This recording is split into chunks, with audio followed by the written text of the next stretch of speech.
ഈ ആട്ടുതൊട്ടിൽ എന്തോ കിടന്ന് ആടുന്നേ? കാറ്റുകൊണ്ടായിരിക്കും. ഈ തടിയുടെ സാധനമോ? ചിലപ്പോൾ ലൈറ്റ് വെയിറ്റ് ആയിരിക്കും. ലൈറ്റ് വെയിറ്റ് ആയിരിക്കും. നീ എന്തോടെ ഇത്ര അണിഞ്ഞൊരുക്കിയിരിക്കുന്നേ? ചേട്ടൻ വരുമെന്ന് പറഞ്ഞില്ലേ, അതാ.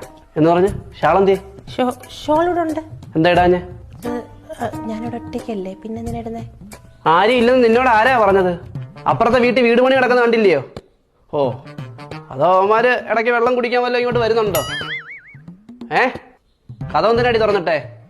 അത് ചേട്ടൻ വരുന്ന സമയമായല്ലോ, ചേട്ടനെ വിളിച്ചു പറഞ്ഞില്ലേ ഇപ്പൊ വരുമെന്ന്, അതാ ഞാൻ തുറന്നിട്ടെ. എപ്പോട്ടൊക്കെ പോയി നോക്കണോ ഞാൻ? വേണ്ട, പുതിയ നിയമങ്ങളാണ്. വീട്ടിൽ ഷോ ഇടാൻ പറ്റത്തില്ല, കഥ തുറന്നിടാൻ പറ്റത്തില്ല, എന്തോ ലിപ്സ്റ്റിക് ഇടാൻ പറ്റത്തില്ല. ഞാൻ എന്നെ വിളിച്ചു കയറി, ഞാൻ ആരെ വിളിച്ചു കയറ്റാനാ? അതോ ആരെങ്കിലും വന്നു കഴിഞ്ഞാൽ അവനെ ഉണ്ടല്ലോ ഞാൻ